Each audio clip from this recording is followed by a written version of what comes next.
Bismillahirrahmanirrahim. Assalamualaikum warahmatullahi wabarakatuh.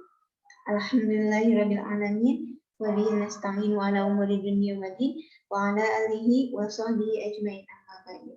Pertama-tama, marilah kita panjatkan puja dan puji beserta syukur kita kehadirat Allah Subhanahu wa taala, yang mana alhamdulillah dalam kesempatan kali ini saya salah satu anggota dari kelompok 8, yaitu Sinta Aprianti dengan NPM 240671200016, yang akan menjelaskan materi mengenai osilasi.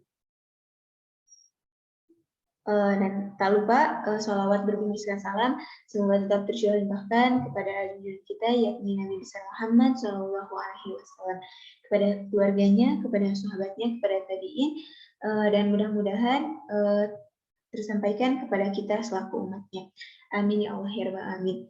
Nah, untuk mempersingkat waktu, mari kita langsung saja mulai presentasi mengenai osilasi.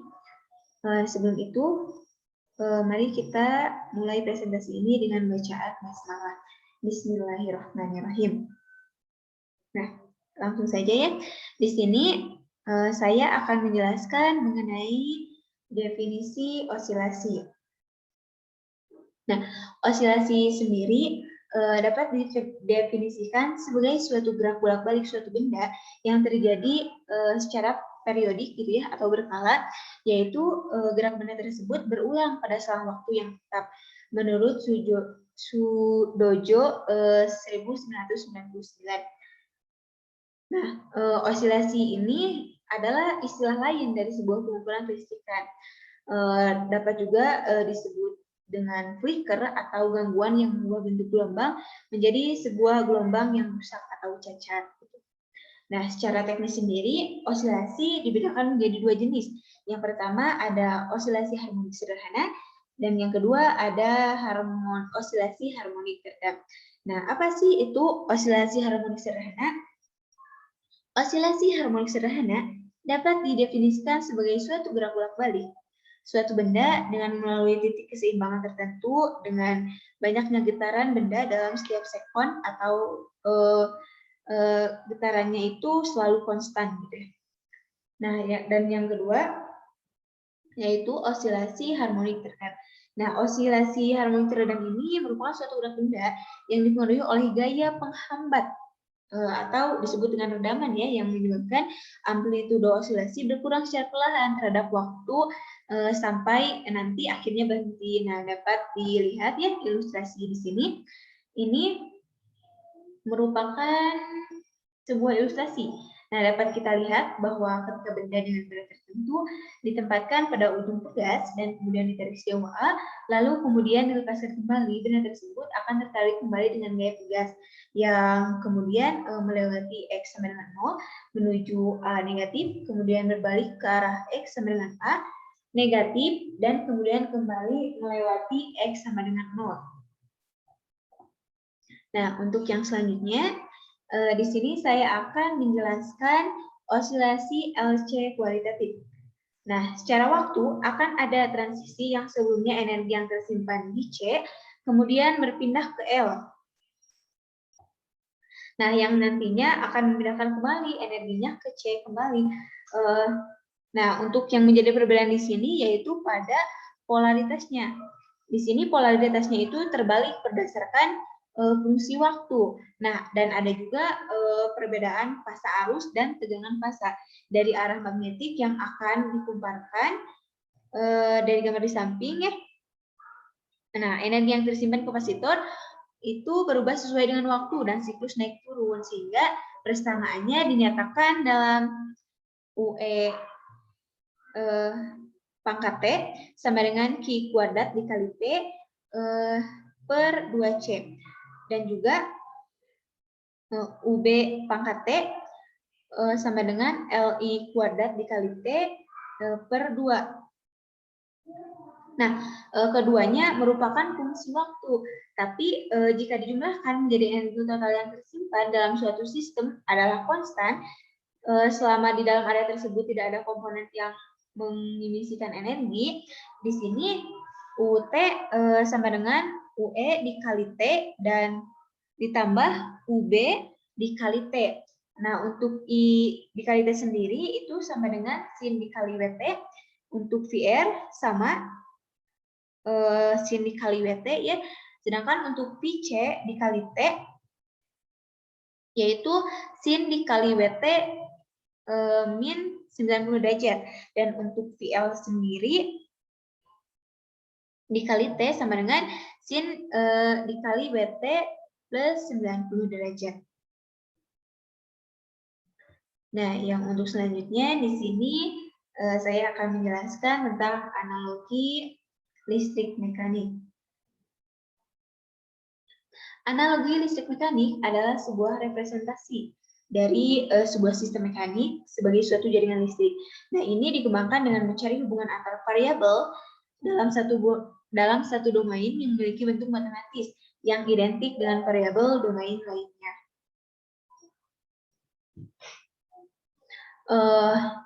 Ada dua analogi yang banyak digunakan atau umumnya yang sering kali digunakan, yaitu analogi impedansi dan analogi mobilitas. Nah, variasi analogi ini digunakan untuk memutar sistem mekanis. James Clerk Maxwell memperkenalkan analogi semacam ini pada abad ke-19. Namun, ketika analisis jaringan listrik matang, ditemukan bahwa masalah mekanis tertentu dapat lebih mudah diselesaikan melalui analogi listrik. Nah, tadi kan saya sudah menjelaskan bahwa analogi listrik ini ada dua yang sering banyak digunakan atau pada umumnya yang banyak digunakan. Yang pertama, analogi impedansi, yaitu analogi yang membuat gaya dan tegangan. Sedangkan analogi mobilitas yaitu membuat analogi gaya dan arus. Nah, adapun komponen. Di sini komponen mekanis dalam kerjanya terbagi menjadi dua besaran gitu ya, yaitu translasi dan gerak rotasi. Nah, yang pertama ada gerak translasi. Nah, dalam gerak translasi ini dalam menganalisa gerak ini terdapat 3 sistem mekanik atau 3 cara gitu ya. Yang pertama dengan menganalisa elemen massa yang dimana persamaannya itu F sama dengan M dikali dV per dt, M dikali d kuadrat X per dt kuadrat. Adapun yang kedua yaitu pada elemen pegas, yaitu F sama dengan K dikali X1 kurang X2 sama dengan K dikali X, dan F integral T hingga dikali X kurangi 1 dikali X1 kurang X2 dikali dt sama dengan K integral T hingga V dikali dt. Nah, yang ketiga ada elemen teredam gitu ya, yang dimana persamaannya dituliskan dengan F sama dengan D dikali X1 kurang X2 dikali DX, dan untuk yang kedua yaitu F sama dengan D dikali V1 kurang V2 sama dengan D dikali X. Untuk yang selanjutnya ada gerak rotasi. Nah, dalam menganalisa gerak ini sama ada 3 sistem mekanik atau ada 3 cara dalam menganalisanya. Yang pertama yaitu elemen massa. Persamaannya T sama dengan J d omega per dt M dikali d kuadrat theta per dt kuadrat. Lalu yang kedua ada menganalisa elemen pegas yang persamaannya dituliskan sebagai F sama dengan K dikali theta 1 kurangi theta 2 sama dengan K dikali theta, dan F sama dengan integral theta hingga omega dikali omega 1 kurang omega 2 dikali dt sama dengan K integral theta hingga omega dikali dt. Nah, yang selanjutnya dalam gerak rotasi ini ada menganalisa elemen teredam, yang dimana persamaannya itu dituliskan F sama dengan D dikali omega 1 kurang omega 2 sama dengan D dikali omega. Dan yang kedua ada F sama dengan D dikali theta 1 kurangi theta 2 sama dengan D dikali theta. Nah, untuk yang selanjutnya, di sini saya akan menjelaskan osilasi LC kuantitatif. Tadi kan saya sudah menjelaskan yang pertama ada osilasi LC kualitatif ya. Nah, yang selanjutnya di sini saya akan menjelaskan osilasi LC kuantitatif. Nah, di sini analogi balok dan pegas sehingga dapat dituliskan persamaan dasarnya itu seperti ini.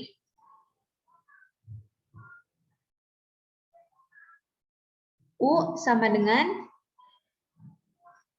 UK ditambah UP setengah MV kuadrat ditambah setengah KX kuadrat. Maaf ya, di sini tadi tadi sebenarnya sudah beraturan, tapi pas lagi presentasi gini rumusnya itu jadi tidak beraturan. Mohon dimaafkan, mungkin ini kesalahan teknis. Nah, dapat dilihat ya persamaannya. DU per DT sama dengan D per DT dikali UP setengah MV kuadrat ditambah setengah KX kuadrat sehingga M per 2 dikali dV per DT 2V ditambah K per 2 DX per DT dikali 2X. Dan untuk MV dikali dV per DT ditambah K dikali DX per DT sama dengan 0. Sehingga M dikali DX per DT dikali D per DT dan dikali DX per DT ditambah KX dikali DX per DT. Sehingga didapatkan persamaan dasar, yaitu M dikali D kuadrat X per DT kuadrat ditambah K dikali X sama dengan 0. X di sini X sama dengan X N cosinus omega ditambah min 1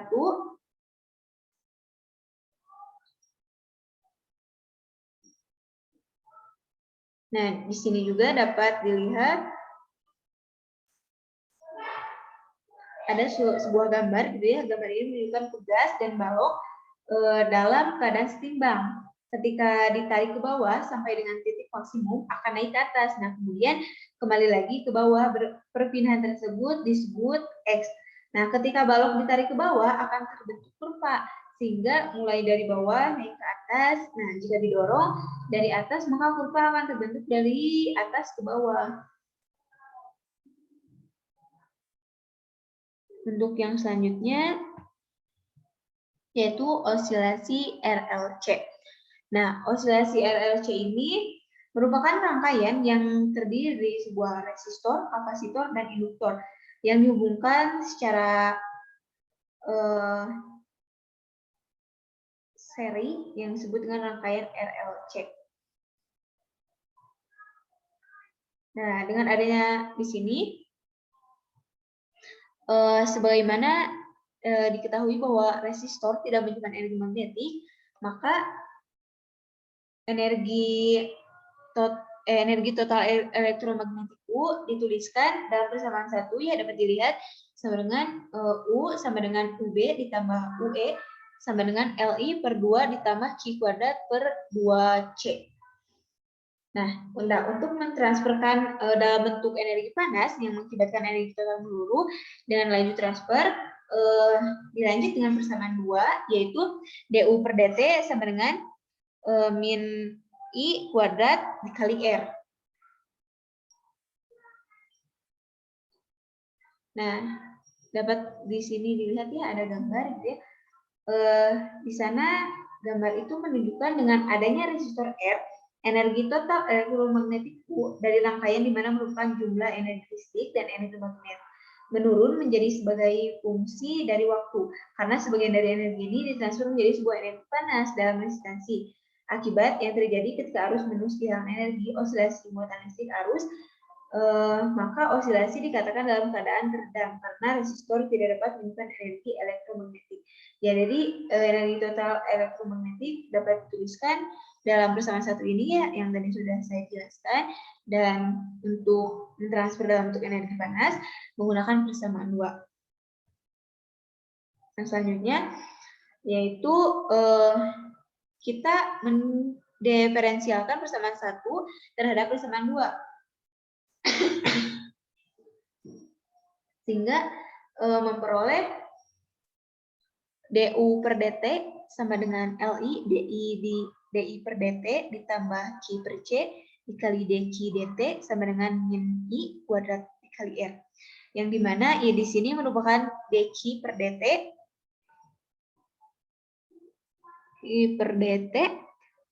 dan di per dt itu sama dengan d kuadrat x per dt. Dan untuk L sendiri itu d kuadrat Q per dt ditambah R dikali dQ per dt ditambah 1 per C dikali Q, yaitu sama dengan 0. Sehingga persamaannya dituliskan seperti ini, d kuadrat Q per dt ditambah 2 dikali R per 2L dQ dikali dQ per dt ditambah 1 per L C dikali Q sama dengan 0. Nah, ini yang saya barusan jelaskan yaitu persamaan 3. Nah, dengan R per 2L sama dengan beta dan 1 per LC sama dengan omega pangkat 2, omega 0 pangkat 2, yang dimana dituliskan d kuadrat Q per dt ditambah 2 beta dQ per dt dikali omega 0 kuadrat sama dengan 0. Nah, sedangkan untuk solusi persamaan diferensial di atas untuk osilasi teredam yaitu menggunakan persamaan 4, yang dimana persamaan 4 ini Q sama dengan QE RT per 2L cos dikali omega T ditambah di mana omega di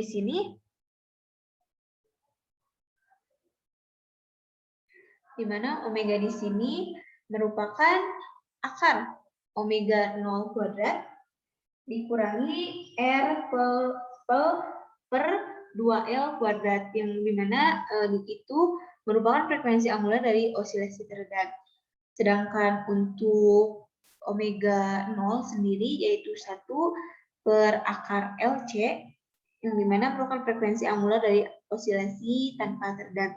Sehingga dituliskan menjadi dalam bentuk gabungan gitu ya, yaitu W sama dengan akar 1 per LC dikurangi R per 2L.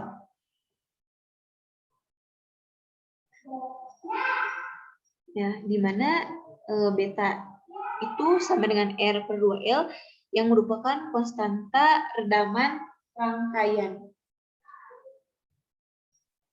Nah, adapun dapat diperhatikan gitu ya, gambar di samping merupakan logaritma peluru yang rasio tegangan maksimal dari sinyal osilasi teredam melalui osiloskop sinar katoda. Nah, gambar di samping ini menunjukkan sinyal dari dua nilai perbedaan, yaitu nilai resistansi dengan nilai kapasitansi. Logaritma peluru ini ditentukan berdasarkan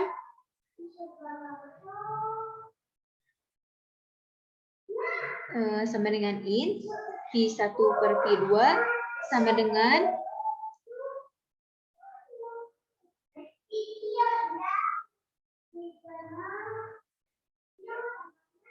maaf ya, ini kurang jelas, mungkin kesalahan teknis. ini itu R per 2L gitu, kalau nggak salah, dikali T sama dengan beta dikali T.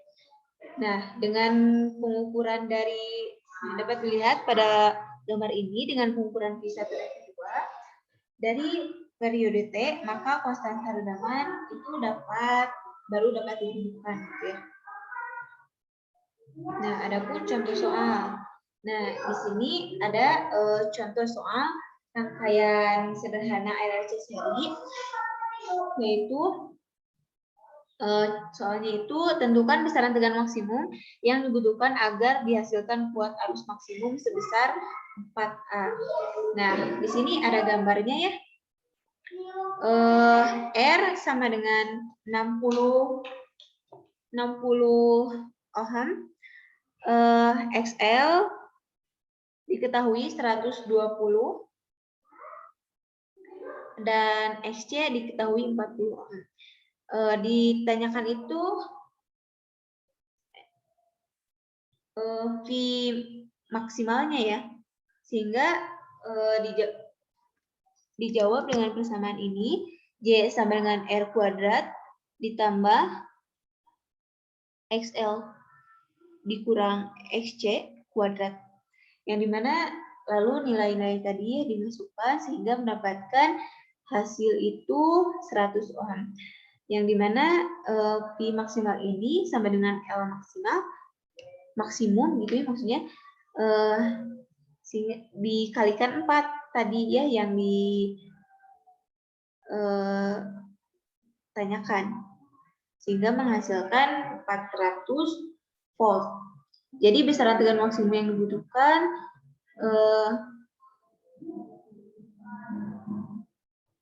yaitu sebesar 400 volt.